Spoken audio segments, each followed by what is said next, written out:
We just about all fit in. Welcome to the programme.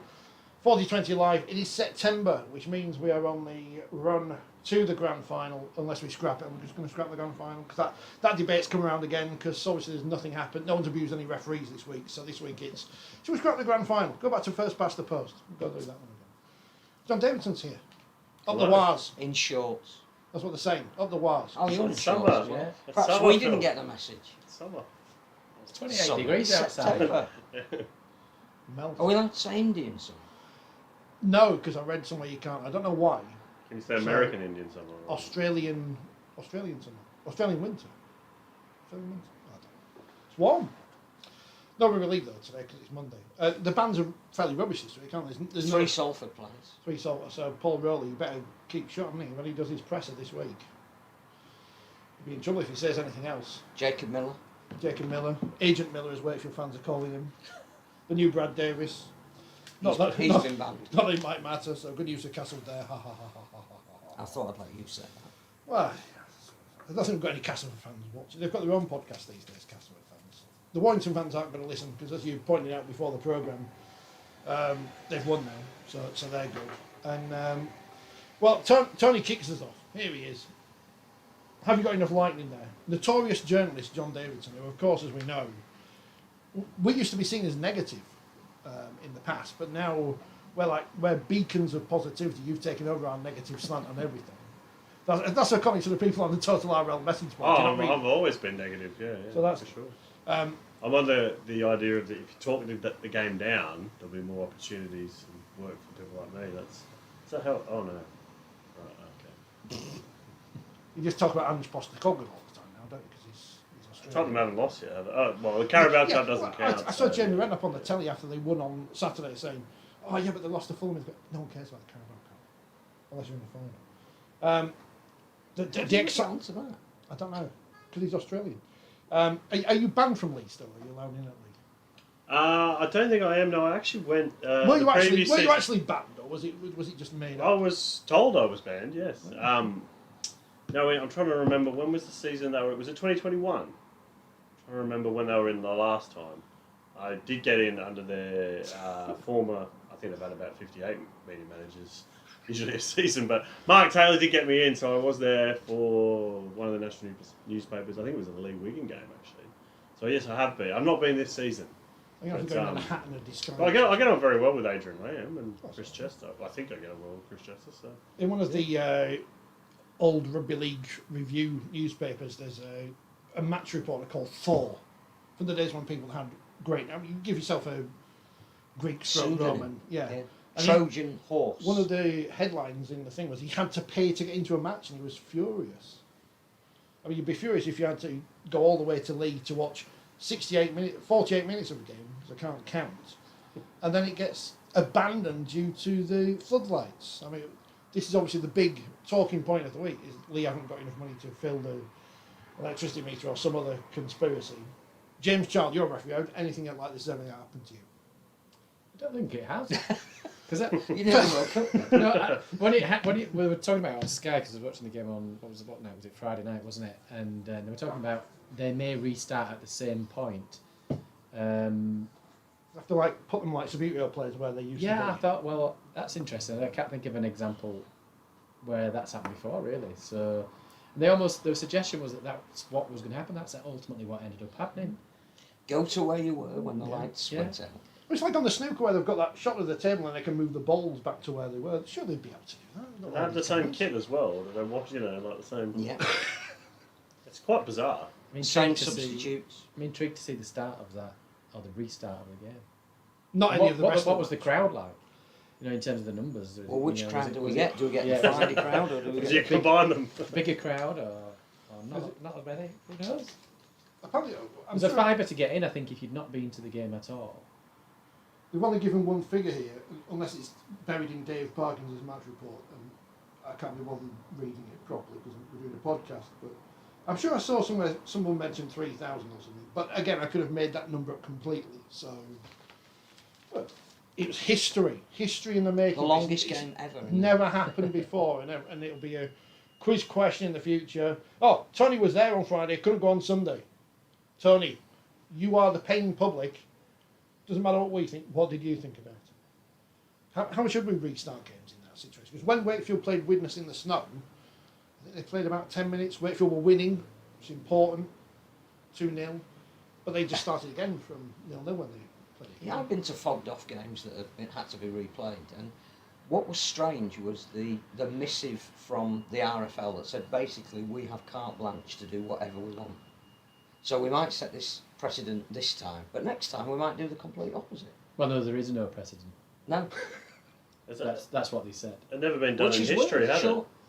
And as far as I'm aware, Yeah, no. well, that was the decline by Huddersfield, I understand the reasons, though, perhaps why they ended up with that.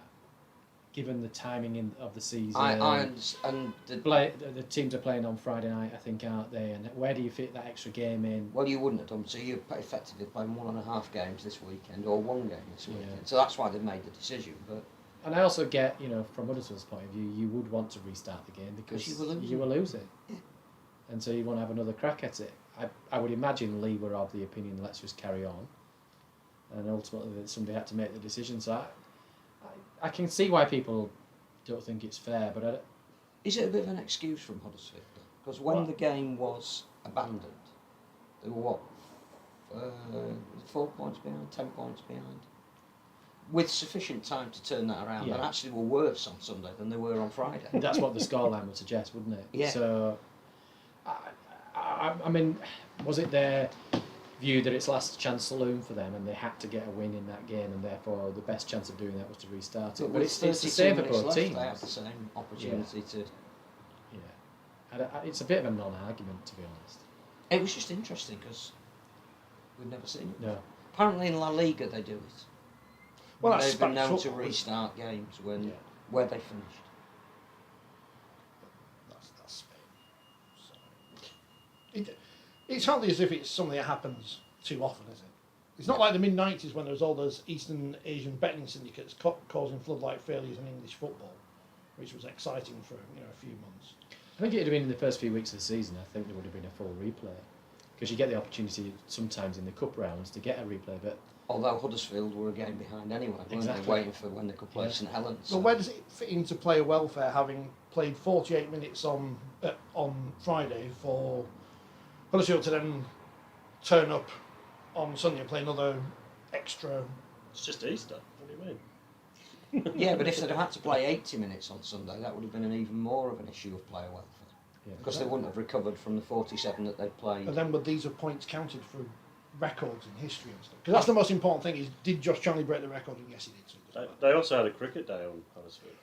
So I think they had to get their academy team in to play cricket with the fans. I think what we do know after this weekend is that Huddersfield and Hull are definitely not in the playoffs. They can now have their line ruled through them.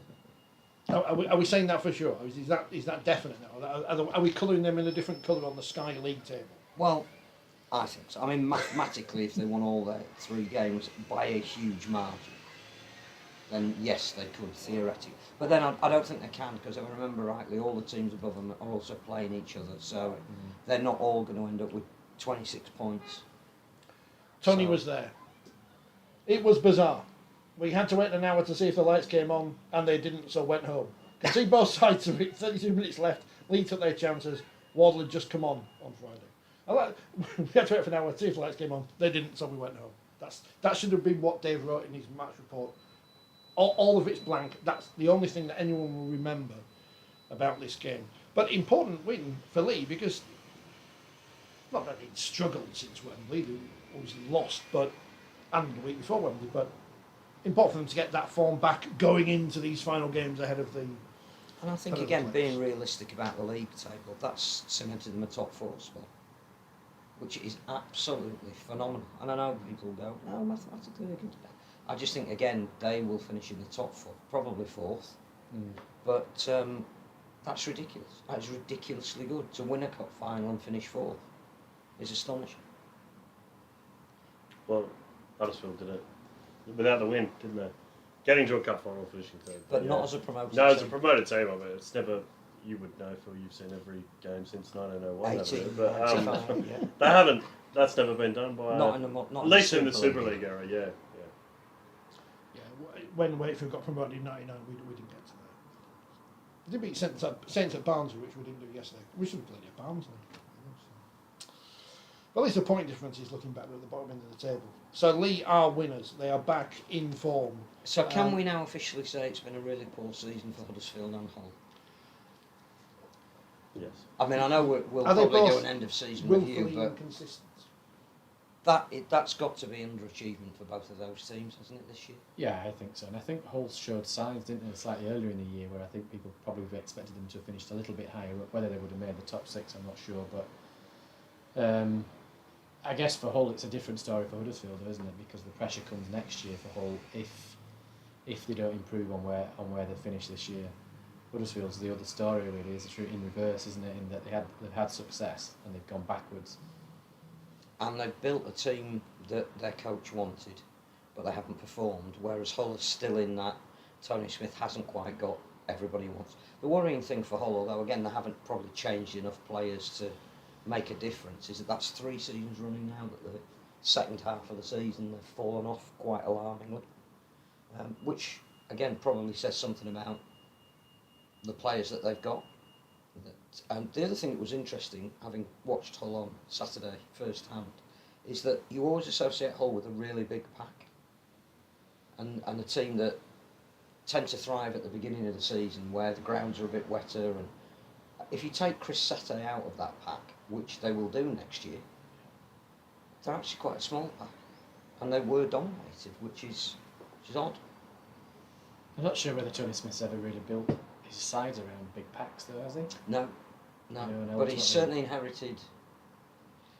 I think when he first That was a Lee Radford thing, wasn't it? He inherited it. It takes a couple of years to change his squad, doesn't it, because of contract situations, etc. So you're right, Chris Sette, I think this would be a loss for them, to be fair, but he's one of the best forwards in the competition. Scott Taylor retiring as well. But similarly from Huddersfield's point of view, I don't know what their signs have been so far for next year, so I think that's an interesting one. They can't keep signing them. At some point they've got to get that. Yeah, didn't we say last week the stat was 21 players or something? Yeah. But I would say the fans of both of those teams would be disappointed. But Huddersfield don't get as many headlines as Leeds because Leeds are more popular and people click on stories about Leeds. So if we say Leeds in crisis, people might click on the video. If we put Huddersfield in crisis, no one will care. That's true. No disrespect to all the Huddersfield fans. Because you did watch that video we put out there saying, why does no one watch Huddersfield? People watch that video. Until they come up with any answers apart from cheap tickets. What can you do? Well, it just goes back to what we said last. What can you do about Huddersfield off the pitch? What can you do about them on the pitch? There's only a finite number of teams who can go into the playoffs. There are teams you'd expect there to be every year, and Wigan, Catalan, Saints, and Warrington just are going to be those this year again. I think the Are they disappointment fighting with for two Huddersfield is places? that Two places. Ken Davey has given the money to build the squad that Ian Watson wants, but that squad has got worse this year rather than better.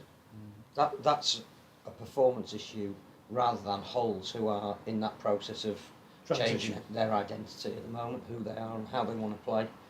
The very strange thing about the game on Saturday was that for the first 25 minutes, both sides wanted to move the ball at every opportunity. It was like watching basketball. There was a huge amount of skill involved, but there was very little defence. It was like, let's have two teams that are only going to play attack. Which Leeds is to Harlem entertaining. Globetrotters and Hull the Washington Generals. But both Leeds and Huddersfield have had quite a lot of losses this year, which have been narrow losses, haven't they? And 2 points, 1 point here and there. From a coach's point of view, if you're going in to defend yourself, you're sort of saying if we convert 1 or 2 of those, or 3 or 4 of those, and you're suddenly in the playoffs, and that's the margins, I guess, with the level of inconsistency there's been in the competition this year. That's what the challenge is. It is, except Huddersfield's points difference is minus 91 and Leeds is plus 66, so not even sure they are comparable. I assume Tony's talking about Huddersfield here because he was obviously at the League Huddersfield game, and he says on paper they have a great squad, hard to see, they just don't click. So how do they do that? How do Huddersfield become good on grass as well as on paper? I thought it was weird when they signed Jake Connor, because obviously there were Who issues Hull were there. happy to get rid of. Yeah, well, that's exactly Seemingly, right. yeah. I think, Hull were happy to get rid of. He wanted to leave, coming back to Huddersfield, but they already had 58 halfbacks and fullbacks. They had Lola Hare, Will Price, Ollie Russell, Theo Farge, Ash Golding, who is kind of winger slash hooker slash... TV But personality. he's a full. Yeah, but rarely ever plays there. But they just, that mix does not work. I know Farge has been injured a lot. Ollie Russell's had a lot of injuries, but their spine has just been constantly evolving. And it's never really looked settled the whole season. So it is a strange one, Huddersfield, how they were so consistent for the vast majority of last season to be so inconsistent this year and underperform. I say probably except for Chris McQueen, who, I think has been probably their best player week in, week out, even though he's getting on in years. Will he be in the England squad? That's the big question, isn't it? For the test. I think if he missed out on the World Cup, I don't think he'll be in the... But is he going to be there next year? Because they haven't announced whether he's re-signed or not. I mean, on his form, you'd think he would be worth another deal. Whether he wants to play on... I don't think he's been as good this year as he was last year. I thought he was outstanding last year. One of the main Did he make reasons. the dream team last year? I'm trying to think. I think he might have. I think he did. Yeah. I think he'd be a candidate this year, but yeah, across the board. I think they've missed Levi at hooker. They've not been, as dynamic at 9, and yeah, they've signed another bunch of players for next year. Obviously, some changes going around. So Farge is going to Catland, so it's going to be a different look again for them. It seems like another mini rebuild. Here's where I asked James a question, because Tony's mentioned that. Jake Connor spends the game in the ref's ear. Did some good stuff, but questions every decision. Was he one of the worst? Was he one of the worst? No, I wouldn't necessarily say so.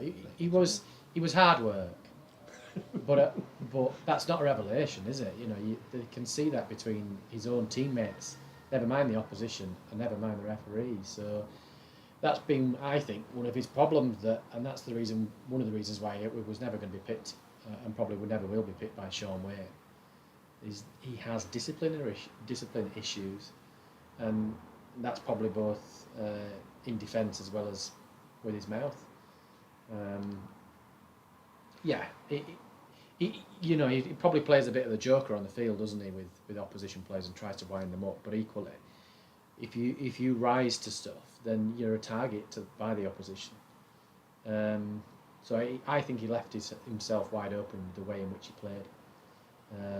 And then if you try and blame somebody else, like a referee, you're probably just never going to win. Well, if you're not blaming refs this week, that'll be next week again when something happens somewhere. So that's the good news. Andy says, can Salford get a team together for Warrington this week? They've got 3 suspended, as Tony points out. What will happen if they can't put a team out? You just cancel the game. It's what happens in the Women's Championship all the time. So, Just make sure the floodlights go on. yeah, knock them off halfway You're at through, home. Yeah. All right, it's at 1 Get a o'clock. big kick-off. spanner. Knock them out. It's on Channel 4. We're back on Channel 4. Oh yeah, because it's Salford Warrington. it's International Week, isn't it? So I don't know when England playing football, but they'll be able to mention it on the Channel 4 coverage. So don't forget, Warrington Salford. Should we go big this week in terms of promoting sport? Bearing in mind it's International Week for football. Is there some stories we should be deliberately releasing this week? Three rounds left. Well, something. I mean, tease the dream team, tease Man of Steel. I don't know. Should we? I think we should have done that throughout the season, Phil. Yeah. The start of the season, We've got this- Magic Weekend, we've got Challenge this- Cup. I mean, Is there anything? Well, I mean, there are we can news announce stories, but we this can't week? talk about the news stories. So, subjudice or whatever it's called. As a game, could we not announce something major this week? Paul really gets a ban from the RFL for And his tells comments. us about it on our league, Oh, yeah. where he's employed by the RFL. No.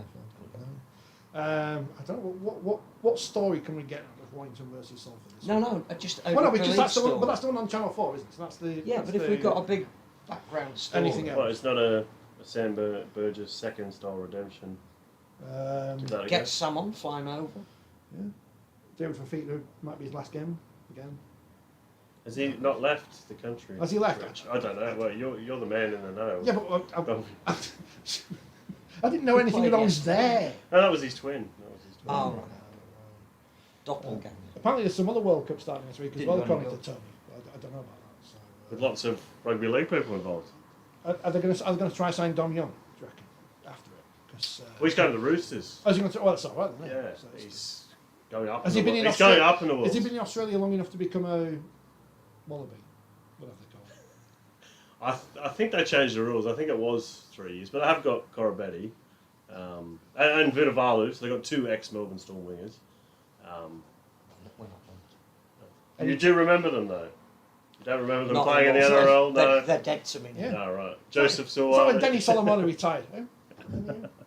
Why would you want to go stand on the wing at Sale when you can play for the Sydney Roosters? But what a try on the weekend.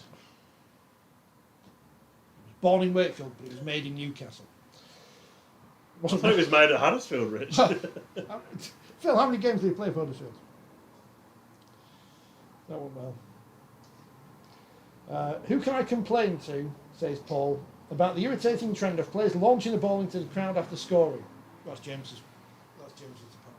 Why is it an irritating trend? That's Because he might hit someone on the head. I think it's when it hits like an old lady or a kid in the face. If it hits a 40-year-old fella, it's funny. Yeah. It's If you're not- someone with a pint, it's... I guess it's, unfortunately, sorry, Robert, it's probably Robert Hicks's department, isn't it? When it comes on, It's we'll say- operational, but it's something that will be picked up by the operations at the RFL. So, unless it was a deliberate act to attack somebody in the crowd, the referee is not going to get involved in a situation like that. There's a match commissioner of Super League games that would pick up incidents, ground safety officers and all that sort of boring stuff. It's just part and parcel of the game, isn't it? We're all going to miss. Especially when it's done at the opposition end, because it's done half wind. Is I Louis can McCarthy's see scars that. have been? Oh no, it wasn't Louis. It was Tommy Makerson. Was it the grand final winding up the Leeds fans? Some still talk about that still. Well, you just did. Can we bring back the post-try celebrations? What proper like they had in Australia? Johnny Bairstow stompings. Yeah. and- Oh no, because that'll upset him. And I'm not mentioning his name because he's a complete. No, but idiot. anything, I think they're good. Yeah, they're good fun. no. All in favour of people having fun. Which is, I'm not the fun police. I mean, we are going to miss when Wakefield get relegated from Super League. We are going to miss their band of young fans behind the referee making gestures on the telly. So I'll wait for getting relegated. Well, yeah. Is that an exclusive? Yeah, exclusive. Wakefield are going down. That's what the bookies probably say. You I can't. You I- can't see them extricating themselves. It's from reverse psychology. I do like reading those articles by journalists about bookmakers' odds when they've got no idea how bookmakers' odds are compiled, and they just go, "The bookmakers think this is going to happen because they've said this." I did think it was interesting on Saturday that everybody decided that Castleford were now going to get relegated because their points difference was so appalling, having been thrashed by Warrington. And then I'm looking at the table, and Wakefield's is still worse after yesterday. And they've won one more game, and there's 3 games That's the left. kind of the crucial bit. Yeah, Yeah, but they hadn't played. Wakefield hadn't played Yeah. that game yet, Mm. so I don't know how you could draw any conclusion. Yeah, but we went into the weekend with a picture of some people on a coach with Danny Ward mass on, and people saying he should get the job full time. And I'm not saying anything bad about Danny Ward, but it's this stupid overreaction to one result. Give Danny Ward the job. It's a big game though for Cass this week because they play Hull at home, don't they? And of their 3 games, I mean, That's the winnable one. That's, Yeah, that's a That would very almost put them out it's a of very it. winnable game. Next week it could be away. That's what I'm saying. Hull at home, Wigan away, and then finish with Leeds away. Although we did say that was a banker. Yeah, that's 2 points there. That's why if they win this week, they guarantee I thought because they Leeds get are- another 2 Leeds are good against now. Leeds. Blake Austin scores the winner. Comings and goings at Leeds before I forget where we are on the chat. Paul says Matt Frawley to Leeds. Robbie Rhino. I was going to put that in there. No, Robbie. Oh, sorry. Might be an illegitimate child of Ronnie. Claiming going to the CSA. Stop. Move on. Any news on Nelly McDonald? Not good on him if he has left Leeds, says Robbie Rhino. Possibly his real You're the name. news man. I haven't heard anything. I don't know. I mean, I think it's interesting because I did hear that Adam Kieran from Catlands, his partner was in Australia giving birth. He obviously hadn't gone back. I mean, I don't know how 2023. You know how modern we need to be about being in the. But look, I think it comes down to his contract. If his contract said you can go back, compassionate leave, or you can go back. I'm sure even if you're a sportsman, there's still paternity rights. I think what's interesting. Oh, there is, but it's a very crucial point of the season. No, what's interesting is, here is he's just signed a 4-year deal with Leeds, and supposedly he's just bought a flat in the centre of Leeds. So I'm not sure why you would go back to have your offspring in Australia if you've made that commitment. I'm not 100% sure how his good lady was allowed on a flight, being in the last throes of pregnancy. And I believe he was due back on Thursday this week to play this weekend, and he wasn't. So I suspect that there is a lot more to play out in this. And is his he blaming copybook has been blocked. Has he blamed air traffic control yet? Because there's people still stuck in like Hungary and Mallorca and stuff. They can't get back. So. But I don't know why he went in the first place. Unless obviously support network for his good lady. But if they knew they were living here for the next 4 years, and that, I don't think that pregnancy came as a surprise to them, because last I heard she was about 7.5 months pregnant. Not a bit pregnant. No, obviously pregnant. Well, she had the baby last weekend, so must have been pretty close. No, that looks like a shame for the club, because clearly he's played very well this year. But if you put all the incidents with Leeds together, Phil, and I'll put the question to you. Cruz Leeming, Blake Austin.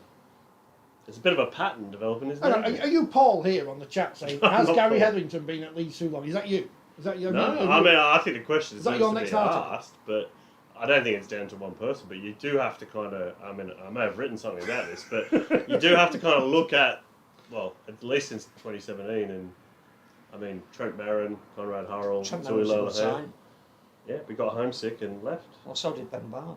I mean, he was a good player, but he got homesick. Yeah, but It's Tui not- Lola it's- didn't get homesick, did he? No, nor did John Moon when he moved from Salford to Leeds. Conrad Harrell seemed to get better as soon as he went to St Helens, or his performances got better. I just, yeah. But I think you'd find the recruitment in the first place of Conrad Hurrell was not a bad sign. I think you could point to virtually every club. If you want to do a long enough analysis over the ones that worked and the ones that didn't. Well, I think the thing when it comes to Leeds is obviously they have the biggest fan base. Oh yeah, that's why it's always a story.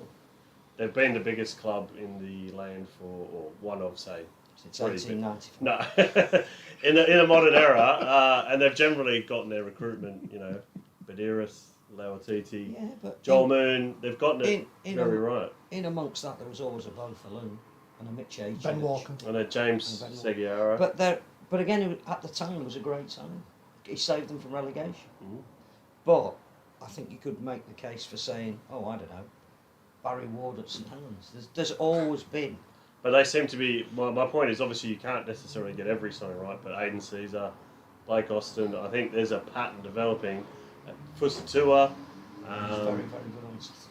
Yeah, but how many games? I mean, if you compare him to the top wingers in Super League, Daryl Alford's, they're not really hitting they're not really hitting the ball out of the park, to use a baseball analogy. Fusatua, when he plays, is. He's been concussed and injured for. I'm not sure I'd you say can about blame 60%. recruitment. No, but that's not a great result, I would say. And Lasoni, great form recently, but he wasn't. But he didn't have a pre-season.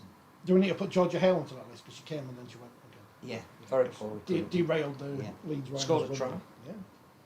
And I don't think Matt Frawley is the What's the Well, solution. he certainly wasn't at Huddersfield. Hot Wire can keep Jordan Crowder, says Kevin. He's going to Castleford. Instead of him going to Castleford, in Preston's coming. Yeah, yeah. He'll only go to Castleford if Castleford stay up. I think Kevin is just desperate for Wakefield to stay up for me.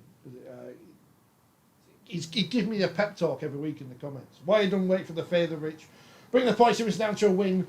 So a win for Wakefield could be enough. So much so that I can't read anymore, Kevin. But Well, are you going to beat Catalan this week? Because Well, they're rubbish now, aren't suddenly they? now, So you know, there's a chance. and if we look at the top of the table, that is incredibly exciting. To have 3 teams on 34 points with 3 rounds left. It's very surprising to see what's happened to Catalans in the last 2 fortnight. games.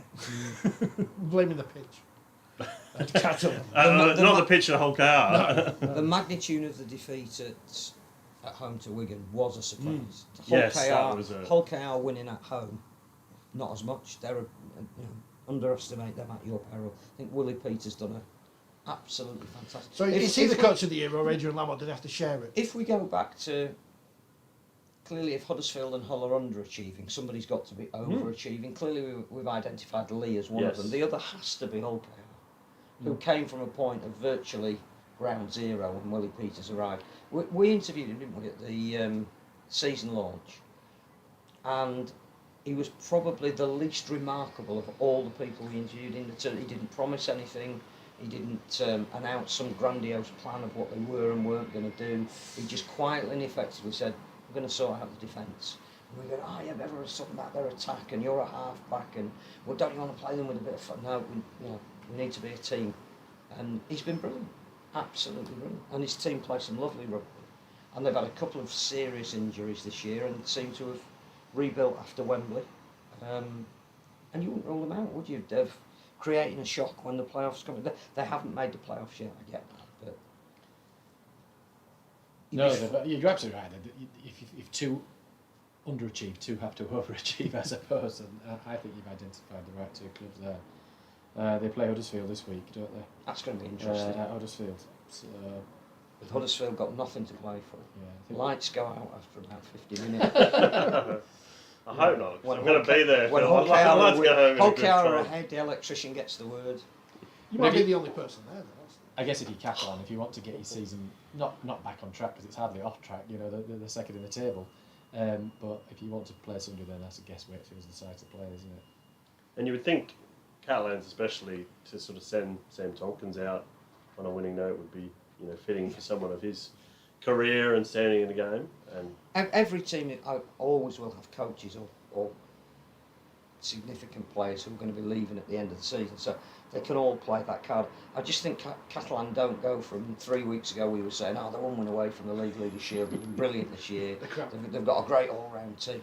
It's the same personnel. They haven't had a huge amount of injuries that have changed their selection, but every team has a blip in a season. You just don't want it to be now, but they can turn that around. You don't, but ultimately it looks like, whilst it is a top 6, it looks like a top 3 really, doesn't it? It looks like a top 3 playoff for the grand final between Wigan, Catalan and St Helens, and it could be any one of those 3 I would say that would go on to win it. Wigan have played their hand now. They're looking very good. They're hitting form at the right time, but Saints are still the dark horses, aren't they? Because they're doing enough to put them in a position. Can you where be dark horses when you won it for? I don't think you can. But I know what you're saying. The dark horses because people were saying they wouldn't make the playoffs, or they'd had a terrible first. Who said they wouldn't make the playoffs? Idiots. When they were down in mid-table obscurity. But yeah, I think you'd worry as the other clubs that their form is on the board. I think if you can beat Penrith in Penrith, you'll comfortably make the playoffs. I'm a big fan of whoever it is on Twitter who keeps winding up the Penrith account when they're talking about their minor premiership by saying, "Did you beat Saints or did you?" So I think that was probably Mav. Big fan of that. As also pointed out on Friday by Tony and Andy on the comments on YouTube, it's St Helens versus John Asiata's leg-cripplingly Leopards. So this is the big game, and it's on telly. So Brian Carney can talk it up with whichever people he's got stood next to him before the game. Say, "Go do that and that and that." That's the story this week. Well, I think that, bearing in mind what we've said over the last few weeks about where teams have taken on John Asiata, they've come off worse. Because ultimately, from a referee and a disciplinary point of view, he's not doing anything wrong at the moment. So I think they would be foolish if they went down that road again. Or not again, but go down that road like other clubs have done, perhaps. Just get on and focus on the game and treat him as any other player. Deny him the ball, and you've got more chance of stopping him. He is so crucial to their attack, and that's, again, hearsay because you listen to it on the radio, you're not there, you don't see it. That last 32 minutes on Sunday, the key men who've been behind everything that they've done well this year, that spine of Lamb and Asiata and Apape played really well in that half an hour.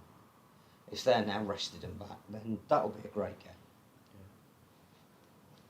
KR Wire and Lee can do it, says Tony. Look at the cup, it will be an 80-minute shootout. I mean, the interesting thing with the playoffs as it stands at the moment is every club at the top end wants Catalans to fall into a place where they don't have to travel to Catalans in the playoffs.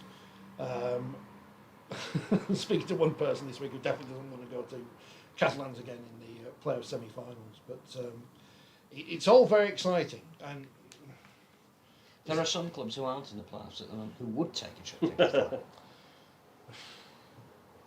Wigan beat Salford on Friday, 26 points away. We never say much about Wigan because they just keep doing things. And getting Watching on with that, it seemed a lot more comprehensive than 26. When I looked at the final score, I thought, I'm sure we're going to be a lot more dominant than this. But they played a nice brand of rugby. It's always a danger that when you've had such a good away win, how do you back that up in your next game? They never look like losers. Bevan French seems to really hit his straps at 6. Yeah, that seems to be really working quite well. Well, again, there's a contrast there to Huddersfield. They've got a lot of people that can play in those spine positions. They don't know, should Lola here be a full-back or a standoff? Should Connor be a centre or a stand? Wigan have decided French is playing 6, Field's playing 1. It's working. The only problem Wigan have got is their goal kicking. Because in the biggest games, that can hurt you. I mean, again, somebody who is far more knowledgeable than me on this panel, why do they persist with Harry Smith, who clearly has a goal-kicking issue? You're not looking at me, are you? Yeah. I've never kicked a goal in my life. you stood behind the goalkeeper. There must be somebody else in that Wigan squad who can kick goals. You took the words out of my mouth, really, because I almost feel a bit sorry for Harry Smith. Well, the cheers when he kicked one must... Yeah, but you'd almost feel like... It's almost damning with faint praise, isn't it? There has to be more than one person out, you're right. There has to be surely somebody else in that Does squad. Field kick? And I don't know what they're doing behind the scenes, but they must have somebody working with him on it. But it almost feels like... Take the pressure off. Yeah, that it's now got to the stage where it just... I don't know how you solve it. Well, his in-game kicking is still amongst the best in the game, him and Mark Sneyd. His ability to pick the right pass is getting better every week that he plays. Just take the pressure of goal kicking off him. But I mean, in saying that, I'd say with St Helens, I mean, I don't think Makinson's a fantastic goal kicker. He's run of the mill. He's not Pat Richards or Kevin Sinfield or someone like that. Reece Martin. Yeah. Top of the point scoring. I mean, I don't know whether they have somebody that's got experience in kicking goals in the coaching squad. I don't know them well enough, but you almost feel like they need to bring a specialist in for a couple of weeks to just give him maybe a few ideas, a few different, just a refresh. Out of the World Cup. Yeah, maybe. Be available. Yeah. But you'd love to see that Kevin Sinfield at Wigan, wouldn't you? Just as 2 weeks teaching goals to Harry Smith. I was going to say where's Andy Fowler, but I know where he is as well. I'm trying to think of great Wigan goalkeepers. Frano Botica. That's the other one. There was no better kicker than him, was there? I mean, metronomic. Back in the 90s, he was guaranteed no matter where they. It's Jake Wardle kick. I mean, you're looking at me as if I know anything about rugby league. I just sit on the end and read things off YouTube. That's what we do for the last 8 years of this programme. 9 years. Maybe he's the only one, but I think you're right. They would have someone else, wouldn't you? When you come into playoffs and grand final, it could come down to the penalty goals, conversions, and they are really important. I don't think there's any other talking points on Super League this week, is there? I think we've mentioned every game. I mean, apart from Warrington. I was supposed to mention Warrington Castle even more. Yeah, Warrington hammered Castleford.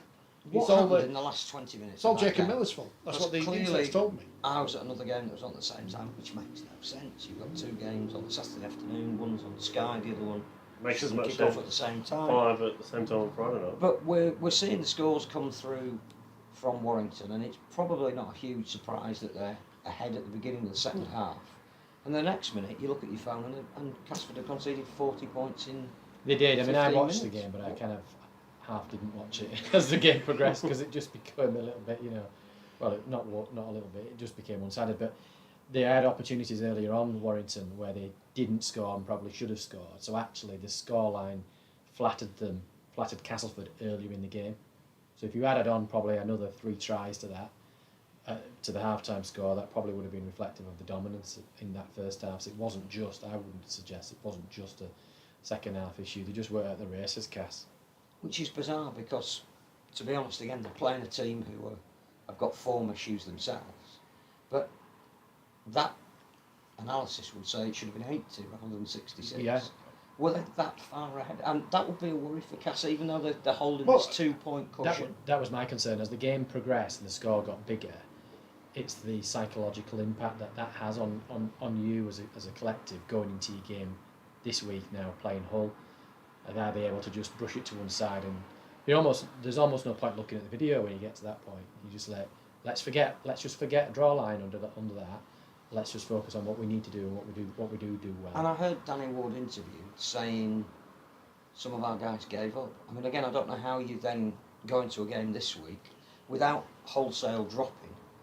But you can't they haven't got accountability to bring in. Accountability of The players. week before, I was at the Jungle for the St Helens game, and he said that was unacceptable. So if getting beat by 30... The second half, he had something to build on, because Saints will have taken their foot off the gas. Yeah. But it was about 30-0 Yeah. at half time. But to be beaten... But if that was unacceptable, what does this mean? And this is under successive coaches now, is it? It's not just under Danny Ward, under Andy Lass and the league. I think the cash problems go a lot deeper than... Because as much as I can... Is it recruitment? Well, so you look at league table. They have signed a lot of Leeds players. Wakefield are the There you worst go. team in the competition. The league table does not lie. But at no That's point, not far from them. but at no point when I've seen them live this year have I thought they're not trying the efforts on there. They might not be good enough. That bears out. But I think they're clearly but not good enough. if Castleford stay up, which they're probably going to do, they're going to be there next season in the exact same position because nothing's going to change, is it? Well, I mean, not to my knowledge, they've not made any major signings or investments, and there doesn't seem to be, apart from obviously Danny Wood's only got They don't even know six the games. coaches. Exactly. So there's not really any long-term plan. It's just let's try and limp to the end of the Which season. almost makes you think that is that part of the reason why he's saying what he's saying, because he hasn't got a contract for next year. I'm not saying that he won't get a contract, but And these aren't his He's got a bit of players. freedom to... So He's he doesn't almost- need to be loyal to them. no, he can almost just say what people are probably thinking anyway. I think the other thing that's interesting is clearly after this season we're into that grey area of grading for promotion and relegation. And if you looked at, we'll talk about Featherstone in a minute, but assume that they go up, which I think is a big assumption to make at this moment, but assuming because they won the League Leaders Shield, and congratulations to them,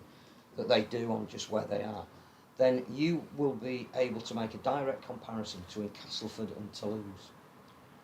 And I'm not a student of the grading and the grading points. I've heard a lot of what Mark Grattan said about them last week and how confident he is that Castleford are moving in the right direction.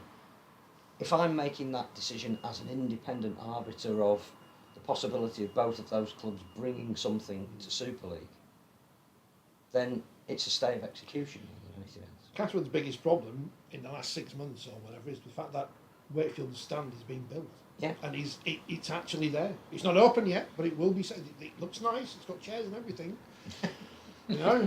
It's not New like, chairs, Rich. I mean, New I'm chairs. not counting old any. ones. I'm not counting any chickens because we know Halifax's stand was there for a good 10 years, half They didn't built. finish off the end of it, did they? But it's there at the minute. It looks like it's going to be done for a big football derby this week. By the way, didn't even realise this was a derby until I found out. Wakefield taking on Holbury Town. Big, massive rivalry. Ultras everywhere. You won't be able to get a seat because the seats aren't open. You won't be able to get a train into town because there'll be police everywhere. Wakefield versus Holbury. Is that more than Dangerous Ossett? Ossett are in the division above. When Wakefield are higher, then we'll play Ossett and proper teams like that. But Castleford, because the stadium is what it has been for the last 20, 30 years. There's so many elements though that go into that IMG calculation. So I can't remember now what points they get in terms of stadia. But It's I not suppose just if you're going to stadia. compare yourself LED versus Toulouse are better in terms of stadia. But that's what I'm trying to say, that there's more to it than just stadia. So Yeah. I guess the clubs themselves will know better because have they not had their preliminary, Yeah. and then they'll get another score at the end of this season. But that problem that they've got is not going away. It's not going to be made any easier if they avoid relegation this year. The problem was if they get relegated this year, it's almost impossible to come back from that. One of the things. But if they don't get relegated this year, all the issues that they've got to face up to are still there. One of the things that obviously they will be graded on, and they do have an advantage over Toulouse, is their crowd, their average attendance. But it's down quite a bit this season. I mean, I think there was 6,000 or so there at the St Helens game, and I think previously they'd average around 8, and I think they're more around a 6. And if you take 2,000 punters away every week for a club that's not very wealthy, that's going to hurt them, and I know it is hurting them, and it's going to continue to hurt them. So that's another issue. I mean, unlocking the media room so we can go in after the press conference after the game is good. But having Wi-Fi that Wi-Fi, works. if you did get in, is it no? Yeah, I don't understand how you can build a new media room that doesn't have Wi-Fi that works. I mean, is there a point to that? I can't believe we're rolling. Thanks for the response, Phil. I can't believe in Saying nothing. I'm already in trouble with Castleford. the famed final game before COVID. We were in that media room, which is tiny The at closet. Castleford. We're in there. This is positively luxurious in comparison to that. Can't believe I was doing elbows with Craig Murdoch and stuff. God, that seems like a long time ago now, doesn't it? Is that all that's happening in Super League on the pitch that we need to talk about? I think it is. Because again, it's been another... We're kind of in this, not holding pattern, but we kind of know where the top of the league's going. Yeah, there's still a couple of questions about who's going to finish 4th, 5th, 6th, whatever, but... We're ruling teams out rather than ruling teams in at the moment. And the interesting game is going to be the Channel 4 one between Salford and Warrington. Because actually that is a game that really both of them need to win. Not Leeds Wigan, which I keep getting emails from Leeds Rhino saying, you love this fixture. I say, well, yeah, I mean, I do, and I would go, but I've got to do my radio programme instead, so... Double header? Was it one? I know, I'm tempted, but I've got to do the Matlock scores. So. Pre-record. Yeah, but it's... Yeah. But it's interesting. Leeds women beat St Helens in a game Great not result. broadcast anywhere, so that's good, isn't it? Can we have a plan, please? For what we do, because it's stupid now. You can't watch this. I mean, in fairness, it didn't really affect anything much, does it? Because if Saints win on Sunday against Warrington, which they will, then they'll finish second anyway, and Leeds will be going there for the semis. You just think that on the back of the Challenge Cup final, that is a marketable fixture that would have a wider interest than just the fans of those two Women's clubs. football, everything else going on. And it sounded a good game. 34-22. Zoe Hornby fit, scores tries. 22 all though with, what was it, about 3 or 4 minutes to go. So that's exciting. York are the league leaders, as we know, winning the Shield the other week. I think they play Huddersfield this week. Did they play Huddersfield? Yes, they get to lift against Huddersfield this week on Sunday. Leeds Wigan on Saturday. Wigan beat Huddersfield 26-6. Barrow beat Salford 26-0. Fev won at Bradford 62-0. And Lee beat Castleford 22-4, which is probably not a bad result for Castleford the way things have gone this year. But it's bizarre as that sounds. Castleford still not finished, but oh no, they can't finish. Not on the table. But it looks like it's going to be York versus Wigan and Saints versus Leeds in the semi-finals, which is exciting. And the grand final, if you missed it last week, because I don't think anyone's reported it anywhere, it's going to be played at the highest placed semi-final winner. So York, in effect, not to write off Wigan. I'm just saying that's where it probably end up. Oh, and what a week for Leeds, because not only that, and I know I've not mentioned the try scorers in the NRLW yet, but then the wheelchair team won. You were there. Sell-out crowd at the Edge. Had to get extra seats in. Extra seats, 68-36. So they're nearly league leader Shield winners. Nearly. Unless they were to lose their last game at 180-0. Which could happen. Which could happen in wheelchair rugby. Floodlights could go out. Yeah. I mean, according to the paper, Warrington beat London Roosters 104-0, but I don't think that was right. I think you might find it was the other way around. So Roosters are definitely at home in the playoffs. Leeds definitely at home in the playoffs. Looks like Leeds will be league leaders, Shield winners, if there indeed is a Shield. It was a really good game yesterday. Really good game. Very Gary entertaining. Hetherington's bin lid. From somewhere. Recruitment's been good in the wheelchair. Yeah. Simon Hall from Halifax. What's that, 1 from 3? And the women, women yeah. have done Amy Hardcastle. She's done all right. And when They you look, lost all the players though in the. but when you look at the Series NRLW, they're all scoring there now as well. George Well, Roach they're got a good try. players, yeah. It's good. Newcastle. Frank She's the new Dom Hawthorne, Young. Great try. Yeah. I did like someone said should have passed it. Probably should have done, but Georgina Hale, I think, claim her as well. Yeah. Great try. So leading the way in everything, apart from men. And recruit. PDRL, they play this week, I don't know. But I was going to say the documentary was on, but it was on a month ago. I've only just watched it. Oh, yeah, I watched it, half of it before the Challenge Cup final, and it's great. Did you enjoy it? Yeah, very, very good. Yeah. I'd love to see more documentaries like that. Hopefully Channel 4 can bring that in, but yeah. Without spoiling what I've written in the magazine, we need more celebrities who like rugby league. Have you written that? Yeah. It's one of the rare things in the It's still in. one of the rare things I've written that's actually mine in the column, as opposed to all the funny bits. But yeah, we need more celebrities who are actually interested in the rugby league bits. Not necessarily want to play like Adam Hills, but Well, there'll be an obituary to Michael Parkinson in the one that's just been put together now, and again, a celebrity who, for a certain period of time, was a really important advocate for rugby league. Don't really have someone of that similar ilk in the UK anymore. we've got Adam Hills and Yeah. Helen Skelton, she can. Danica, she's everywhere. She was launching a beer the other day. Rob Burrow, vote for his programme. That's got a good chance of winning because it's voted for by the public. And like we saw with the statue at Wembley, the public, all from Wigan voting, no one else votes, so it's all Wigan people on the statue, isn't it? So if everyone votes for the National Television Awards, which end tomorrow, could win an award.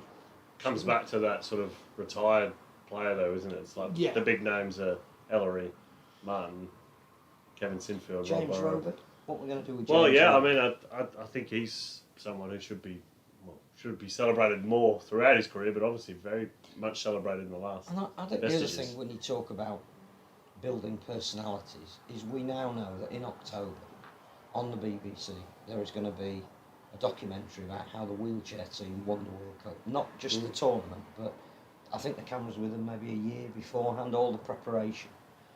But what are we doing about that? We haven't yet announced that England are playing France in an international.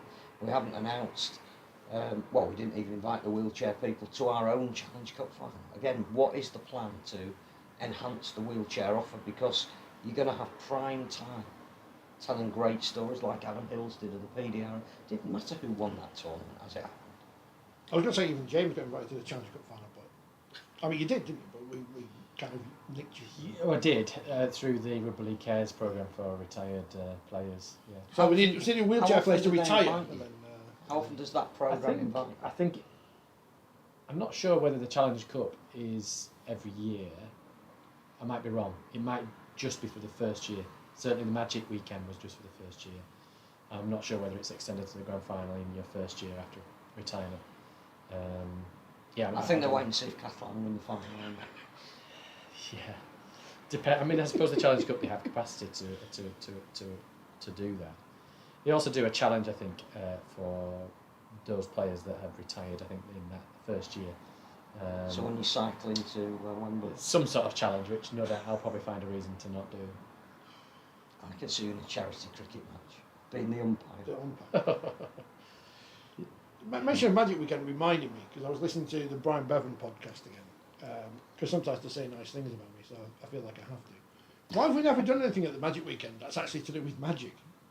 We've not had some stage The illusionist great on. Surprender. Yeah. Paul Daniels. David Blaine. I mean, I think two of those we may have trouble booking them these days. David Blaine, we might get him in, I don't know, but the great Soprano. One for the teenagers.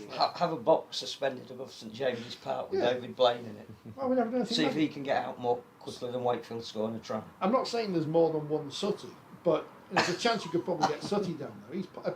People like Sutty, he's popular. Harry H. Corbett.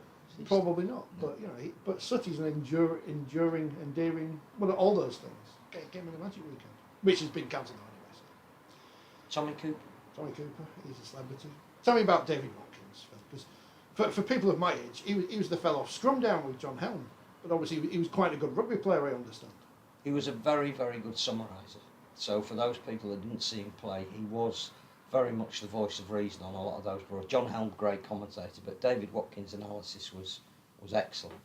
But he was part of that Salford Quality Street gang, as they were known in the early 70s. They made a big play to get him. I think they paid £16,000 for him around about 1969, when he'd just broken into the British Lions. There were tears in Newport for weeks after he'd gone. Welsh Rugby Union went into mourning. Neath started playing in black because David Watkins had gone to rugby. He was brilliant, and still the only person to captain the British Lions, both in league and union. Very cultured player. Keith Fielding got a lot of tries, but you had to have people like David Watkins inside him. Great goal kicker. I think he probably still holds a couple of records, certainly at Salford, for goals he kicked in a season, points scored. Played a lot of games for Wales when the Welsh Rugby League team used to occasionally beat Australia. A lovely player to watch, very, very cultured, almost glided across, a bit like Jonathan Davis, but not quite as quick. Was there played for Swinton as well as Salford. And so obviously hero Martin Callowes. Just a great player, but a wonderful voice, mellifluous voice of rugby league. He was great, and again, very sad that a Hall of Famer is no longer with us. Cardiff City Blue. I do remember seeing it. I need to bring that. Something need to bring that big S back. Yeah. That is a proper badge. That's Super. proper badge. Friday night rugby, under the lights At the Willows, with cabaret afterwards and chicken in a basket. and all the footballers watching. So everything. Bobby Charlton, George Best. All Because people like David Watkins were playing. And again, the link here with modern day rugby league is it goes back to celebrities. If we had a David Watkins type figure of that stature in rugby union that transferred to rugby league and then finished his career and talked about rugby league, that's what we're missing at the moment. We've gone down to number 20 in the Spanish charts, so that's a bit disappointing. Still in Canada though. The Canucks do a pay element. See, Toronto won again. What we needed was Gordon and what's his name and Thingy that are going around Spain. Oh yeah. Tuning into the podcast. Before I forget, Andy mentioned messaged earlier on Twitter saying, with Newcastle confirmed in League One for 2024, we'll be interested in your thoughts on the show tonight about their journey. In 2020, Mick Hogan predicted they'd win Super League by 2030. Was it misfortune, misguided, or good old Rugby League admin that scuppered them? The Rugby League World Cup scuppered them by taking Mick Hogan, didn't they? Well, so I don't want to say where's it gone wrong for Newcastle, because I don't think they were they expected to do much in the start of the season in the Championship? I think they were expected to not get relegated. relegated. I don't know, is the honest answer. I don't know what the story is at Newcastle. It's disappointing, I think, from the game's perspective, because it looked like they were making progress, but disappointing that they've gone down. I don't know what their plan is for next year. Where the money comes from that club. Is he still involved? I don't know. It's owned by the Falcons, isn't it? Seymour Curdy. Yeah, I don't know if he's funding the club as much as he was previously, but I think part of it is down to it's an outpost, so they don't have the local talent, enough to drive them forward. I think getting players to be based up there is still an issue. You've obviously got to pay overs to do that, and it's not like there's a lot of money getting around the Championship. Even less in League One next year. Yes, yeah. But your piece with Cornwall, they're going to keep fighting the good fight, despite the fact they're probably going to get 2 Bob Aitney from the Sky deal. Which hasn't been Yeah, I mean, he's no idea what you just said, by the way. Yeah, I mean, I don't really. English. I think their viewpoint is you can't be reliant. Well, the quotes from their CEO were that obviously Championship and League One need to create their own attractive competition, and you can't rely on central funding. I mean, I think a lot of other clubs would disagree with that.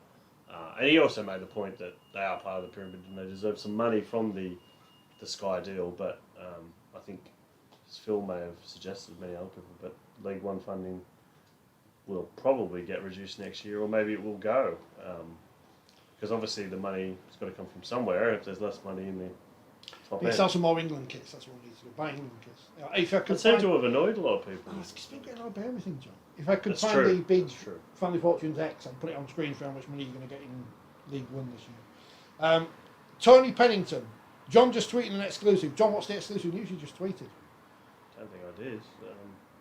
about Matautia staying at St Helens.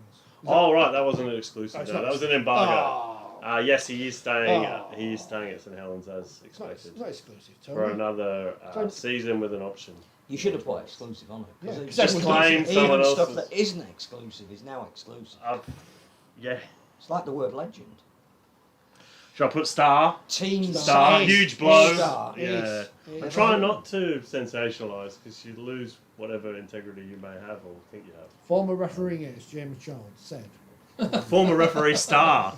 Well, I saw something described as a legendary referee this weekend, and I thought, bloody hell. Could we call him Are the you English legendary? Billy Harrigan? Maybe we could get that. In my hair's currently a tribute to Bill Harry. He's getting a bit longer when he had his Hollywood phase. My brother-in-law plays for Warrington in England, says Tony. Mike Addison loves it. I also support at work someone who plays for the LDRL team. It's a great game and getting more popular. LDRL's great. PDRL's it's just ridiculous. And I try to write it in the piece. It's like just You know, someone's got an arm missing when in his that car. documentary opens and there's 3 or 4 people get absolutely smashed in a tackle, and you go, these people, they say, I wouldn't do that, and I've got most of the bits you're supposed to have. Is it Callum Parkinson who's got the big head Yeah, guard because he's got just half his like- skull missing? He's like, They are And they just won. such England great beat- stories. England beat Wales at the weekend. They So did. another win. Wales had someone sent off. How do you get sent off for PDR? Going on. Karen says the RFL blew it with Wrexham and the Crusaders. They used to bring a decent away following. Andy says a few Wrexham lads started watching the Wire after things went pear-shaped there. So again, sorry for them lads at Wrexham who started watching Warrington. Who is leading Man of Steel now? Williams is now behind a few after being an early favourite. That's Andy. We're in that secret bit now, aren't we? I was going to say, I actually had a look at the table today, but George Williams putting the website, Well, yeah. but surely we're in the dark. Yeah. Tony's Yeah. pointing out that the website is miles behind. Lammy's up there, not sure who is in front, so we don't know. I But think it could be Bevan French. That's the thing that we can build up as a story and we don't, but it was because I'd it's go secret. for Lamb. I think the influence he's had has been astonishing. I think Bevan French, when you consider he's played everywhere, not only, I think he's leading the competition for try assists, he also scores tries for fun. And he's smashing people in tackles. I mean, defensively he was never a giant, but he's hurting people. Ben Garson. Very solid, dependable player, yeah. But he's French, so, you know, way back when in the midst He of hit time. that well. I know. When I spoke to Laurent Resolu when he was the Catalans coach about Morgan Escarret not getting in the dream team, and he pretty much said it's because he's French. Well, Your he would Man of say. Steel. Mine? Yeah. Oh, No, sorry, it's not me, I thought you were asking I me. thought he'd fallen asleep. That was They're ready players. So he's either enjoying it so much or he's fallen asleep. I don't know. I think you've named 2 there, haven't you? In terms of French and Lamb. Asiata. Asiata. I mean, their Which influence will on be that team. hilarious. Yeah, but I mean, watching him live in the Challenge Cup final, I could really see his influence when you're actually at a game, as opposed to just watching it on TV and looking through the angle that they're choosing to show you. You don't necessarily see the work he's doing as well off the ball, and so I don't know. To be honest, I don't know is the answer to that. Is it correct? Yeah, I don't know, but I think that I don't think there's a standout like that we have had in some years. You know, we had Ben Doesn't- Barber, I think, won it, didn't he? And Doesn't that just sum up the competition then? That the great thing is that, because of the spread of talent. yeah, the games are more exciting this year. The quality might not be as good, but because you've got so many people vying to do so many things, there's more names coming to the fore. I think the other one who'd be right up there is Wellesby. He's had a very good season and been very consistent. Is he off to the NRL? Not that I know of, but if I was an NRL club, I'd be offering him 400 grand. Yeah. I'd love to see him at Manly, but that's just as a Manly fan. You've already got a fullback. Yeah, one who's as bad as fit as you, Phil. It breaks. He goes sprinting down a Corso and injures himself. So we need a fullback who's not made of glass. I don't know any sprinter. Yeah. Because we're at that time where everyone's going to get linked with the NRL, aren't we? Or have they done all their recruitment for next year? Is it all sorted now? Oh, you generally get movement at the end of the season, but I think a lot of recruitment has been done. I think that the thing tied with the TV deal is obviously the salary cap, and we saw this last year and the year before. It's actually the players, not necessarily the top earners, but the Dom Youngs, the Will Prices, who can go and earn a lot more just by being a fringe first grader, not being a regular first grader. Because obviously Jack Wellesby, I would imagine, is probably on a marquee, or will be coming into a marquee contract. You'd think he'd be, particularly with James Roby going, there'd be some cap space then to throw him and try and keep him because you want to build a club around him. But Lewis Dodd may be the one who misses out, but I think he's got another year to run. But he has been linked with a lot. I would just, as long as he doesn't go to West Tigers, that would be a career killer. Well, they do have 74 halfbacks, none of whom. Hayden Caesar. Are they like the Huddersfield Giants of the NRL? I did have a chuckle. I'm a big fan of Tim Sheen's a really nice guy and amazing career, but it isn't any surprise to see where the West Tigers have gone. You know, he was sacked by Holker. It didn't really work out with this. And I'm not being ageist, but he's 72. Probably not the right. Oh, Wayne Bennett does all right at that age. Well, Dolphins haven't done that well. Well, I don't know. Two-thirds of the For season. their first season. Yeah, no, they started well, but I think Christian Wolf's doing a fair bit of the league work. I think Wayne just goes up and berates journalists after press, which he's very good at. Goes in the dressing room, puts on a cigar. Says, Does the Clint Eastwood look? And, just go out and do that. Yeah, but no, I think, I wouldn't say it's a young man's game coaching, but at 72 maybe is the age limit. I think that's my other favourite thing in journalism at the minute. It's not just the stories about bookmakers' odds, but fans clamour for Leeds to sign X player, and I'm thinking, yeah, but Wayne Bennett said, if you listen to the fans, you'll end up sat with them. So if I was Rowan Smith, I wouldn't be signing all the players the Leeds fans want on Twitter, because they're probably idiots. Well, more than Some that, of them, not all of them. I think there is a salary cap, which means you can't retain all your kids and the players that you like, and sign a load of other players. Like Sam Walters, you can't keep him because It just doesn't work. Can you clone Cameron Smith? Because Tony says he could probably be Man of Steel. Fantastic stuff. He's had a great season. Who plays for Leeds? Leeds players don't win Man of Steel, do they? Leeds players tend not to win Man of Steel. I mean, I know it's... Who's at Cass? Who at Cass can win it? Because they always win it, even when they're crap. Paul Vaughan says Tony as well. Has he had a bit of a drop off then? I think he's had a good season overall. I think he's probably still leading the competition for meters or in there, but maybe dreams him. But I don't think Man of Steel. I don't think you can have the slide that Warrington have had. It's still based on points, isn't it, over the season? So if you don't pick up points in a run of games, you're not going to have much of a chance. And it always seems to be weighted towards fullbacks and halfbacks. And hookers. Who's on the shadowy panel? Is it still the same shadowy panel as last year? You might ask James. Danica's on it. You should be on.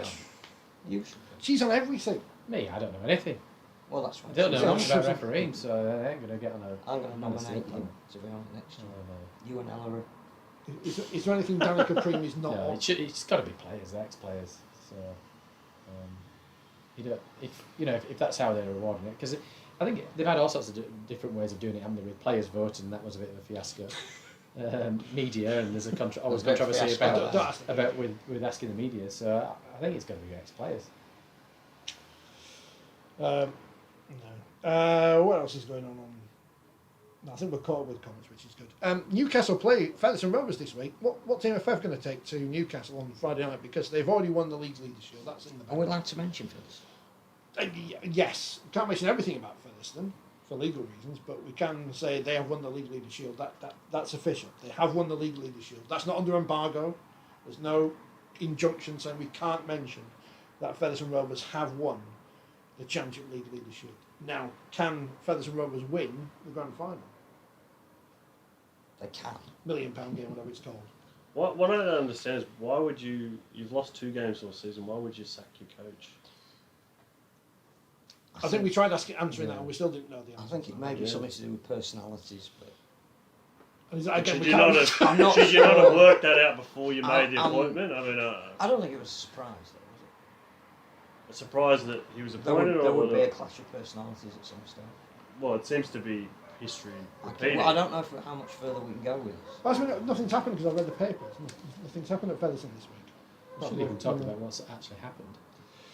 Well, what's being reported to have happened. Well, Yes, we can. Yes, I understand that. I understand we can't refer to any past, perhaps, discretions, but we can mention that Mark Campbell was arrested. So here's the question. He's on bail, isn't he, at the Yes, he's So- on so- bail. And has been charged. Yes, Yeah. and he will appear in court towards the end of September. in So, Leeds. without reference And- to anything, no, it's okay. Without reference to anything, then, when Ben Barber was accused of something in Australia, and Rob Elston and the RFL and here, there, and everywhere jumped upon the bandwagon and made comments about he wouldn't be able to come over here and play. So when someone owns a club and is in a similar situation, so say Pyongyang Pylons were in the top of the championship, my club, I own them, I get in bother, is Rob Elston going to say, or whoever, this isn't Rob Elston, is he? He's redundant Rodri figure. Jones or Is Tony Rodri Sutton. Jones going to ban me from owning a club in Super League? Well, he's only charged at the moment, isn't he? So But Ben Barber was...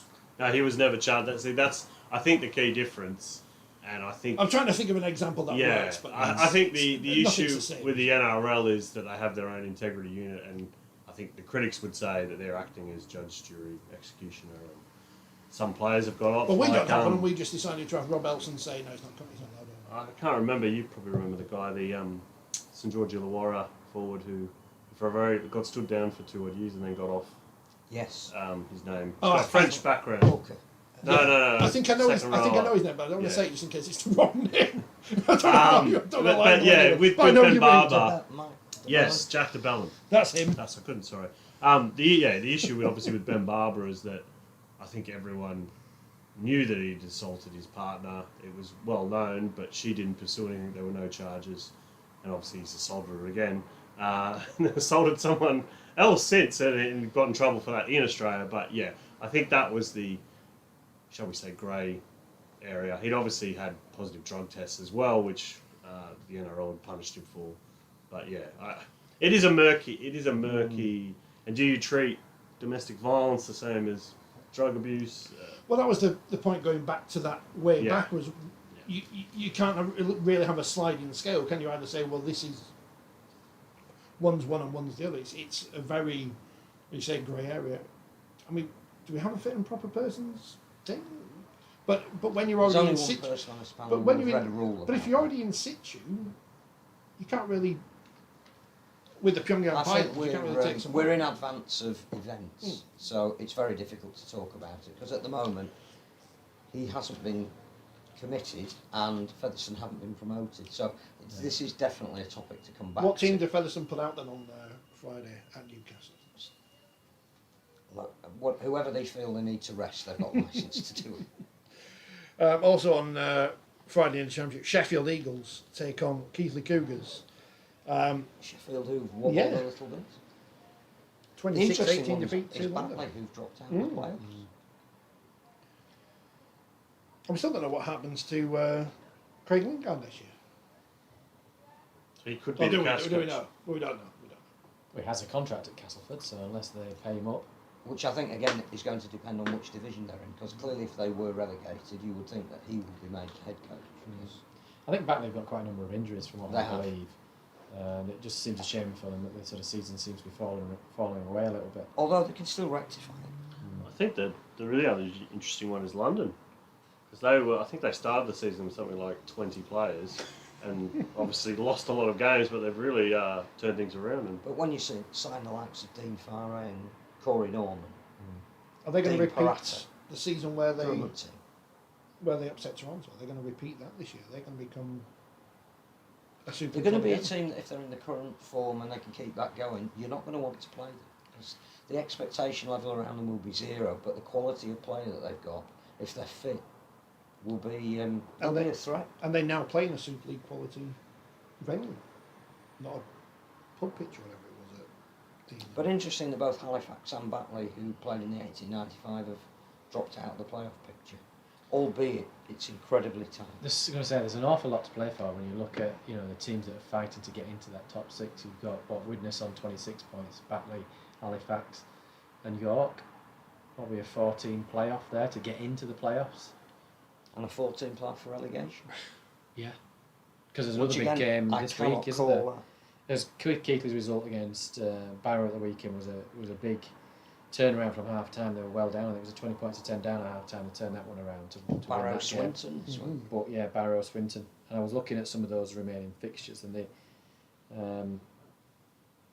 Whitehaven play Swinton at Swinton as well the week after. So Swinton have got 2 big games there, Barrow away this week and then Whitehaven at home. Barrow's running, Swinton at home, Newcastle away and York at home. All winnable. Whitehaven's running, Batley at home, Swinton away, Toulouse at home. Keighley's running, I think, is the most difficult of the lot, which is Sheffield away, Halifax at home, and London away. So, And York, I think York won 7 of the last 8. They could sneak into the playoffs as well. Away at Bradford this week, another big game. I mean, James Hall obviously very happy to get the points at for Featherstone at Bradford yesterday, so he can justify his previous points on the pitch. Now York, who we made the points about the pitch. Going back there. Have they cleared up all the caravans? That's the big news. Speaking of clubs who it's clickbait headlines, Bradford. Bradford say we're going to do this. Yeah, they are going to do it. Yeah. Click, click, click, click, click, click. Time to scrap overseas quota, says Ian. Super League standards not good enough. No quality young players coming through at CAS for many years. Well, does that mean CAS or just Super League? Why would scrapping the overseas quota turn the quality threshold up? At Castleford. Anyway. I'd probably be in favour of reducing it to 1. Because if you look at, obviously, with the Colpack ruling in the Pacific Islanders, some clubs do bring in perhaps more was intended. But you would have to put each individual's club's academy responsible for how many youngsters they bring through. So we're going overseas referees. Matt Chechen was supposed to come, wasn't he? But he's retired. he was, yeah, but the difficulty what they had there was visa regulations. They couldn't get him a visa, so then they tried to create a role where he was going to dual as a referee and a Head of referee. No, not as a head of referees, but as a I hear that position's going vacant. as a 2 referee coach, because the ambition was to bring about 2 referees. I mean, they left it long enough for the NRL to change their mind on 2 referees, didn't they? But they couldn't get a visa for that either, even though he was considered to be an expert, and we didn't have the knowledge in this country. So bringing overseas referees I don't think is that easy. I don't know whether that may have had an influence on his age. So Ben Cummins has just retired, hasn't he, in the NRL, so maybe he could come over and referee in the Super League, but I don't think he'd get a visa for the same reasons Matt Chechen couldn't get a visa. It's funny though, that never stopped Toronto. Unless he's got heritage, you need to sort of go through your heritage maybe and find a reason why you can get it. Yeah. Matt Chechen. There's a very interesting story I actually read today about him. Did you see his comments about his son? I think he was a referee. He was Ben Cummins, yeah. Yeah, basically said, sorry, Ben Cummins, not Chechen. Yeah, saying that he directed his son to go and referee AF Aussie rules, not rugby league, because you get less abuse. You just have to do that, don't you? Yeah, I thought the other... That's the only rule he knows. No, they have one. I think they have Well, one. you can't I get don't sent know. off, can you? It's one of the few I sports think- that you can't. I'm You sure- can be cited, no but you rules. can't get sent off. You probably So you you probably can- watch more You Aussie can, rules. no, but you can beat the hell out of anyone. But their fans are And then generally you can fairly be banned. feral. So yeah. What's those but- big pieces of paper? What's that all about? That they run through? What's the I point? don't of that? know. I know You're nothing Australian. about it. Yeah. These are It's not my neighbours, those sport. big bits of paper. It's all your fault. Just Gaelic Who's gonna football win- with a different ball Who's and men going in to win small Australian shorts. MasterChef? That's all we want to know. He must know. Not watching it. Well, it I'm worries sure me. it's very good. Leaving out a big piece of paper. Just on NRL and referees, history was made at the weekend with Casey Badger and Belinda Sharp becoming the first female referees to referee the NRL in a one referee system. So well done to those. It's been a long time in the making, and I'm sure I know Belinda refereed under the 2 referees system before, but yeah, well done to them both. Worked alongside with them both, and they're both hard working, and well done. I'm trying to work out if male and female brains are wired differently for decision making or something. Don't think Assuming so. that women are probably more. Don't think so. I mean, they made headlines in the World Cup, didn't they, by refereeing in the World Cup, which was good to see. So hopefully they can kick on. They could always come in. They could, but I think having just debuted in the NRL, Yeah. that's ultimately where you see yourself refereeing, isn't it? And good luck to them. I think obviously they've got a debut. The challenge is for next year to try and build on that and get maybe a handful It's so competitive in the NRL to get a gig, and especially going from 2 referee system to a 1 referee system, you immediately have your opportunity to referee in that competition. That's how they're going to get Caitlin Beavers over to the NRLW then. They can sign her up as a player, but she can also referee. So they get her over. The interesting comment on Ben, I thought, that I read, was that he felt as though he wasn't wanted. Yes, he did. Yeah, that was the other part of the And that was, it kind of felt like a bit of a slight on the competition, that I think he would have preferred somebody just tapping him on the shoulder and saying, thank you, but you won't be getting your contract renewed this year, and they almost created a situation whereby he was made to feel not welcome. I think, when you refereed more games than anybody else in that competition, 443 games, that's more than a slight disservice on your career. So I think that's a shame. From having worked with Ben right from way back in 2006, I touched touch with him back in the Tri-Nations when Great Britain played Australia in Sydney, and that game, both Ben and I were on the line in that game. What a game! Yeah, to be a part of. Shame we're still talking about. Yeah. I actually saw a podcast the other day with Willie Mason, and he was just remarking how he didn't get. I don't think he even got a sin bin in that game for rearranging people's phases, and just comparing it to the modern game now, where you'd probably get 20 weeks. I mean, the video referee was Tim Mandra on that day, and his description was it was an overreaction. The fact of hit him flush in the face with a punch was immaterial. But anyway, I worked alongside Ben, he was a true professional, and so it looked like he's going to do some travelling in Europe, so we might see him next year in this country. You never know. Get to present the Challenge Cup. Get him on the podcast. Can he referee on a holiday visa? He's not playing for Toronto, Phil. I assume Willie Mason's on this podcast this week, but in a few weeks' time we'll leave and go to another podcast, in France or something. A better podcast. Talking of recruitment, Willie Mason. I don't think he's coming out of retirement. It wasn't a great choice. Willie Mason is not coming back. League One, the playoffs have started. North Wales finished 8 points behind Workington and knocked them out in the first round of the playoffs. What a story. We should ban the playoffs. Is that fair? Well, we should ban the playoffs. Is it fair? Ban the playoffs. They're anti-Cumbrian playoffs. The system is the system, isn't it? Yeah. What a great result. And they played without a home venue, really, For for most of the quite season, a yeah. large portion of the season. Weren't they well behind at the... 10-8 10-8. But they can't... It's more than disappointing if you're working to that home, isn't it? I don't know. But who do they play this week? They're Oldham this week, can't they? In the elimination? Who've just got beaten by 30. Yeah, how do you come back from that? Not losing to Doncaster, but being thrashed 36-0. Is that 3 out of 4 that Doncaster have nilled their oppositions? So It's like the anti-Wakefield. clearly, they're gunning for Hunslet.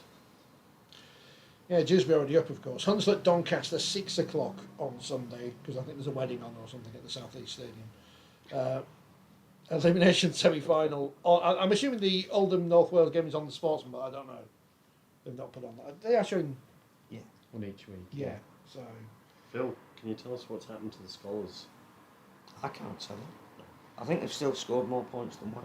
Yeah, 2 points. And that's 2 the only points. thing that matters. And they haven't played again this week. Oh no, they haven't. No, I mean, Wakefield have gone above them.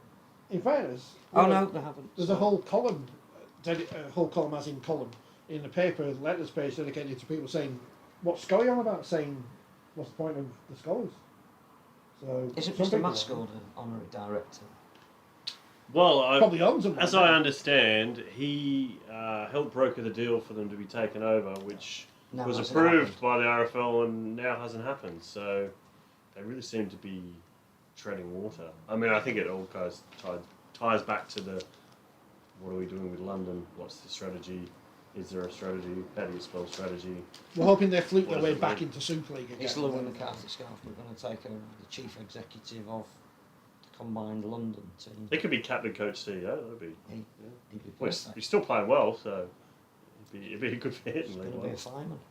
Is he? Where is he going to be? Doubting St Helens. In St He's Helens. staying there. He's going to stay there. Well, Is he good with floodlights? He's a plumber as well as a... Is there anything he can't do? And he's Irish and English. I guess plumbing comes in handy when you're Yeah, throwing exactly. water over a fire. Yeah, you're trying to get taps. Just a couple in the hose. I think, again, I'm biased, but when we're talking about personalities who we should be promoting when they retire, you've got a classic one there. Can we make a correction immediately. White Line Fever TV. I was never a director. I helped out last year a bit. So Well, the question wasn't. Honorary director. Wasn't, yeah. Clearly wasn't. Hello, Steve. Why am I only get slamming Sam for a season? It sounds to have another season like this and don't make the top 8, says Andy. What's going on there? What's going on at Sounds? That's a good question. They were my tip to win it all this year, so it shows how much I know. You're above me in the media tipping competition, though, so that's. I'm not too bad at tipping, actual week-to-week results. I mean, not great, but not terrible. But yeah, South Sydney is very disappointing season for the squad that they have on paper. To miss the 8 is the playoffs look fantastic, and they're all. I the think first round of games are all going to be sellouts. I think the Penrith regeneration, which much like St Helens, they didn't start the year on fire, but the way they've turned around your beloved Broncos. What a season! But Compared if to they where don't were. make it to the grand final, is that a? I think they'll win it. You'll think they'll win it? Mm. No bias there. Would they come over here to play St Helens in the World Club Challenge? Then? They would. They've been before. I think the other one is the Knights. I mean, Brian McDermott. I think in Yeah, at least 3 years, Brian McDermott. No, yeah. Brian McDermott. but 9 weeks ago when they were shit, was that Brian McDermott or just No, the that's last when one? after that That's game. it. Oh, right. I still think they can win. The He was grand too final. busy in Merriweather learning to surf, and then he decided to go. No, he straight just went away. back. Adam O'Brien. No. Well, I was just about to say in your beloved magazine, a certain George Clark, I believe, fantastically wrote that Adam O'Brien was going to be the first coach sacked or something, which I agreed Yeah. because they were terrible last year and they started this year terribly, and then Ponga went down with concussion. But they've won 9 games in a row ever since Christian Wolves took the piss out of them in a press conference. So, it's amazing to see how well they've done. Jackson Hastings, Dom Young, I mean, Andy says, can't see Dimitri keeping his job for very long that season. It sounds, don't start that, because that means all the Wakefield fans will think he's going to take over from Mark Applegarth whenever Mark Applegarth's not at Wakefield anymore. I'm sure there's something I was going to say finally, but I can't think what it was now. Oh yeah, how many members of St Helens staff do you reckon are going to be on the Tonga staff by the time the tour comes around? Paul Wellens is on there now. Obviously, Grissom Wolf, former. There must be a few others knocking around. Mike Smith might get a job doing the water. Paul Anderson. Paul Anderson. Dick Hardman, Craig Richards, they're all there. They can all do jobs. Don't know if they need any help on the media side. certainly save some money flying them over from Australia and putting them up in hotels. Do you not understand the big? We don't like the England shirt thing, is it? Because in Australia you just wear green and gold all the time. Well, we don't play, we don't so play. yeah, you don't need a You jersey. used to. No, I did see some people unhappy. Because I imagine there are kit nerds. I mean, I'm not a kit nerd myself, but they like to buy every kit, and then is it a year or even less than a year? Yeah, we had the MND kit for the Yeah. France test, but that was a special charity one. And we had the World Cup kit, which was the second World Cup kit, because the first World Cup was Spartacus. But then there was the blue kit, and usually it's Yeah. white and red. Yeah. But they're never going to play in the World Cup kit because it's a World Cup No. kit. So there was always going to be a new kit, and then mid-season was a one-off kit. So And it's- Tonga wear red, I understand. Yeah. So we can't wear. Your can't wear- extensive research. Yeah, they're red. They're red. So we can't wear red against Tonga. Why not? Well, kit clash. Yeah. We just Yeah, put it exactly. On BBC Why not? One. Yeah. Just play them in See red. that? White and red versus red and white. Yeah. Yeah. Perfect. Yeah. Excellent. Go buy the shirt then. John, have you got anything? Any You're working on it, exclusives? yeah. Any legends? Any embargoes you want to break? No. Any I grounds, wanna get kicked any out of- grounds you want to get banned Yeah, from? I don't want to get kicked off any more media lists. No, I think it's interesting, obviously recruitment wise. I think a lot of things have already been reported, but yeah, I'm sure Hull FC looking Jaden for. Ockenbaugh. Yeah, that's. Strange. Yeah, I mean, when you're not generally very good at the Bulldogs, who've been the worst club along with the Tigers the last year. Yeah, that I mean, Hull FC do have a renowned big staff of their media team, so maybe we could join them on their social media department. I think whether the a fullback or a halfback or a halfback who can play fullback would probably be their key target. But I think there's still some movement to be made around, and obviously some players leaving certain clubs. So I think we're in for an interesting You're going period. to have to spend the next month watching that other thing, because there's Australians involved in it. Well, I'll probably be excommunicated by a lot of people, but I don't mind watching rugby union sometimes. And Last time on this podcast. I think, I think actually, I mean, Sometimes they score tries. Don't they? sometimes, yeah. Not if you're watching England play. But no, I think the interesting point with that World Cup, and I think we could compare it to the Rugby League World Cup, but now we've decided to kick out all the nations that we've been developing, but they actually legitimately are the Georgias, there's Portugal coming in, Chile, Chile, Chile, and obviously they've copied us and decided to change their rules for the Polynesians, that now you've got All Blacks who can go and play for Tonga. No, they've just completely come up with that off the top. Yeah, of well, no, like the bunker. I think they have looked at the heritage rules that Rugby League is. No, according to the articles I read, no, completely new, exciting. Yeah. Exciting. Have you written your column for the magazine, James? I have. Look at that. He's look one at of the that. first. That's why I was distracted watching Wigan Salford. Yeah, half watching that and half Always writing one out of the stuff. first thing. When's the magazine? Is it next week? Yeah, it'll go to print this weekend. Have you written yours? Yes, I have. I did it on Saturday morning because I watched the Adam Hills documentary and then I wrote 1,000 words while I was watching it. So I've done it now. Have I written mine? You've got to write the whole of the magazine, though. That's the problem. Will you mention the news story that we've kind of not mentioned, but has been mentioned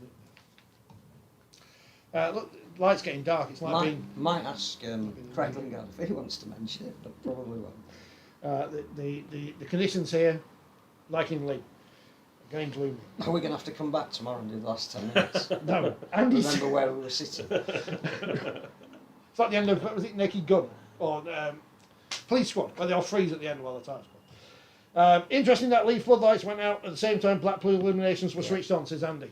Yeah.